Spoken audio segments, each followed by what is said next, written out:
I, 34 male, have been married to Angela, 31, for 3 years. Together for 5.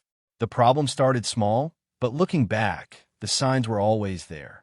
My mother, 62, is a widow. Lost my dad to cancer 6 years ago. She's independent, lives 40 minutes away, and honestly minds her own business. Comes over maybe twice a month for Sunday dinner. Calls me every few days to check in. Normal mom stuff. Angela hated it from day one. First it was little comments. Does she really need to call you every other day, or Sunday dinners every 2 weeks? That's excessive. Then it escalated. She'd schedule things deliberately on Sundays when mom was coming. Suddenly had migraines whenever mom visited. Started picking fights right before we'd leave to visit her. The breaking point came 2 weeks ago. Mom had a minor fall. Bruised her hip pretty bad. Doctor said she needed help for a few days, groceries, meal prep, basic stuff.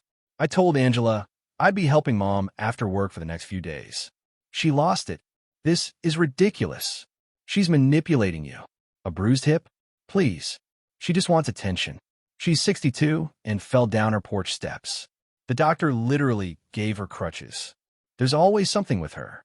Last month, it was her car. Before that, her sink needed fixing. When does it end? When she dies, I guess. She's my mom, Angela. She was there for me my whole life. I'm not abandoning her because you're jealous. That's when she said it. The ultimatum that ended everything. Choose right now. Is your mother more important than our marriage? I looked at her for a good 10 seconds. This woman wanted me to choose between her and the woman who raised me solo after dad died, who worked 2 jobs to put me through college, who never once made me feel like a burden. Let me think about that, I said. Paused for effect. Yes, she is.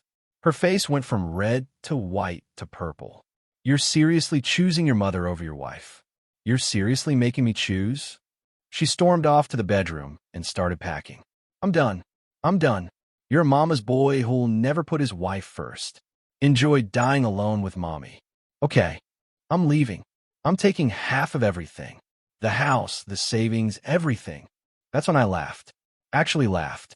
What's so funny? Nothing. You should leave if you're unhappy. She packed for 3 hours, throwing things around, breaking a lamp, accidentally, screaming about lawyers and alimony. I just sat in the living room, rewatching The Office. She left that night. Went to her sister Elena's place. The text started the next morning. Update 1. Angela hired a lawyer. An expensive one from downtown. She was going for the throat. Half the house, half my 401k. Alimony, the works. Her lawyer sent me a formal separation agreement. Very official looking. I forwarded it to my lawyer, who I'd hired the day after she left. My lawyer called me laughing. Did you tell her? Tell her what? About the house. Nope. See, here's what Angela never bothered to learn in 3 years of marriage.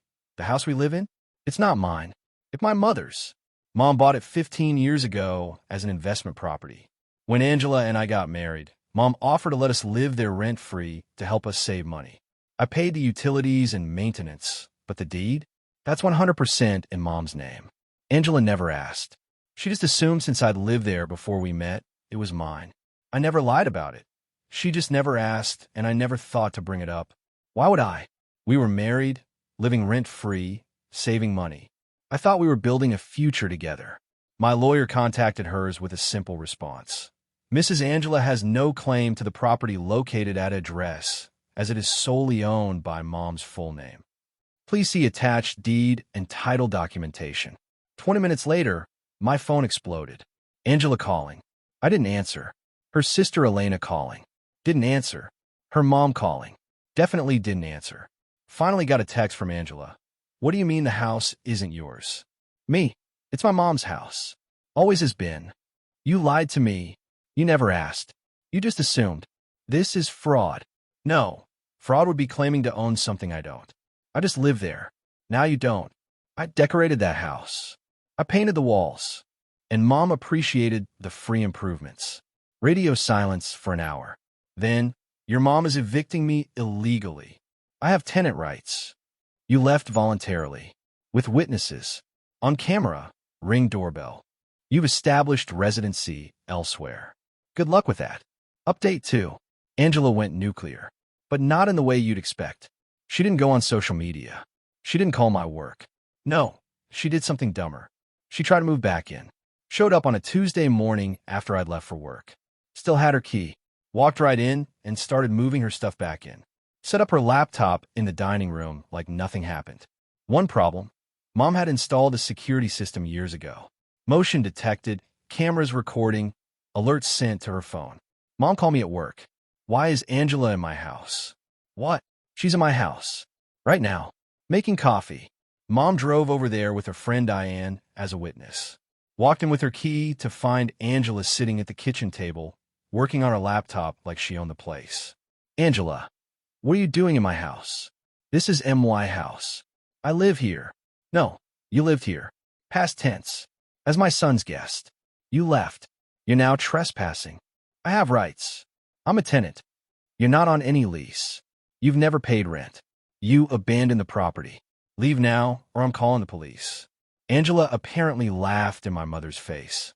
Call them. I'll tell them you're harassing me. Mom called the cops.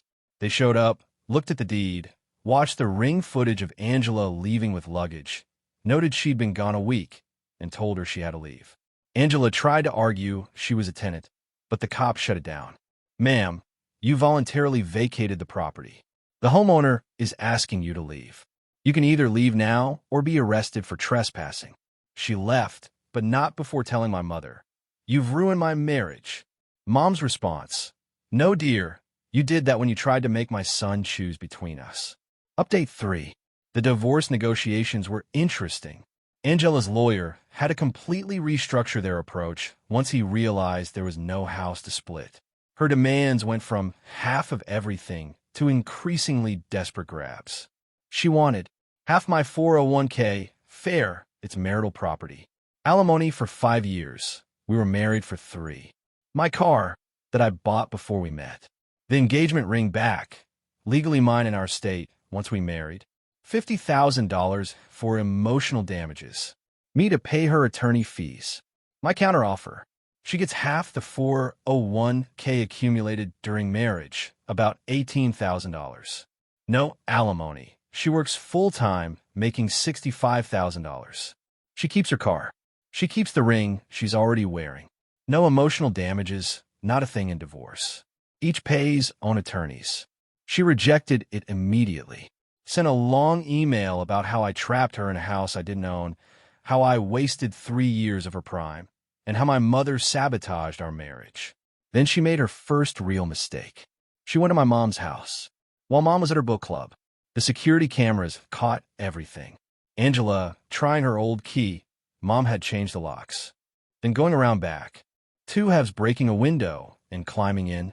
Mom came home to find Angela in the master bedroom, going through paperwork. Looking for what? We still don't know. Mom didn't confront her. She quietly left, called 911, and reported a break-in in progress. The cops found Angela with a box of documents, bank statements, the house deed, Mom's will.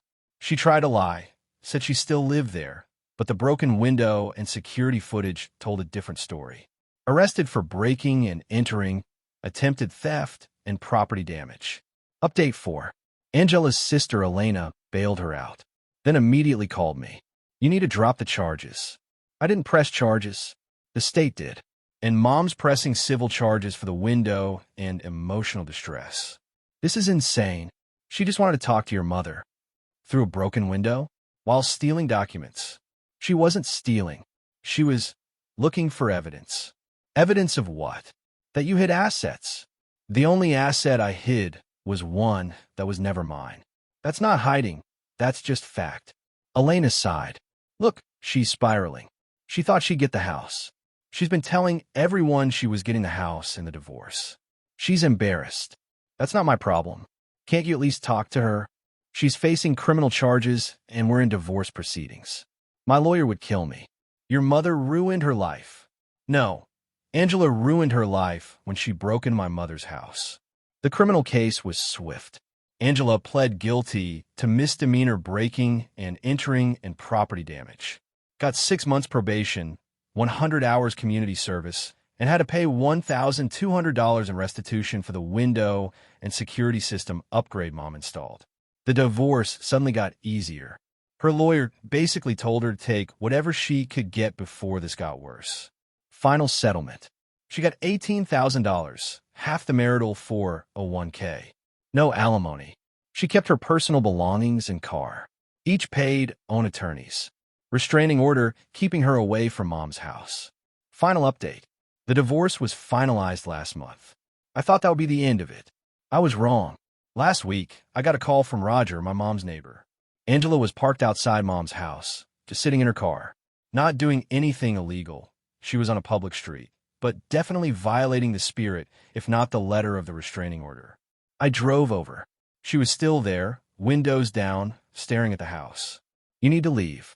She looked at me with red eyes. This was supposed to be my house. It was never your house. Or mine. It's Mom's. I picked out those curtains. I planted that garden. And you're welcome for the free rent for 3 years. Your mother never liked me. My mother was nothing but kind to you. You're the one who made it a competition. I was your wife. I was supposed to come first. You did come first. Until you made me choose. No one should ever make their partner choose between them and family. That's toxic. She's toxic. She controlled you by keeping the house in her name. She kept the house in her name because it's her house. That she bought. With her money. Before you even existed in our lives. She started crying. I gave up everything for you. What did you give up? Name one thing. She couldn't. Because she hadn't given up anything. She'd gained a rent-free house, a husband who cooked and cleaned, and a mother-in-law who bent over backwards to make her comfortable. I'm moving back home, she finally said, meaning back to her hometown 2 states away. Good luck. I hate you. I know. I hate your mother more. I know that too. She drove off. Haven't heard from her since. Mom and I had dinner last night. She made her famous pot roast. We didn't talk about Angela. We talked about her book club, my work, the new neighbor who keeps parking weird. Normal stuff. Peaceful stuff. I'm sorry, she said suddenly. For what? For owning the house. Maybe if you'd owned it, she wouldn't have been so. Mom, stop. If I'd owned the house, she'd have taken half of it. You protected me without even knowing it. I just wanted to help you save money. You did. And you helped me see who Angela really was. We ate in comfortable silence after that. I'm living alone now, still in Mom's house. She won't take rent.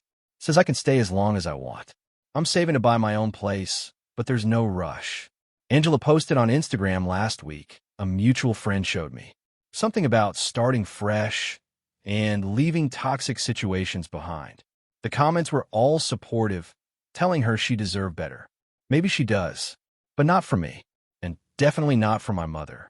Some people really think marriage means owning your partner, that it means cutting off everyone who came before, that it means your spouse should choose you over everyone else, always, no matter what. But that's not love. That's control. And when you try to control someone by making them choose, don't be surprised when they don't choose you. Edit. Since everyone's asking, yes, I'm dating again. No, I don't lead with I live in my mom's house. But I also don't hide it. If someone has a problem with me having a good relationship with my mother, they're not for me. Mom jokes she's my screening process now. She's not wrong.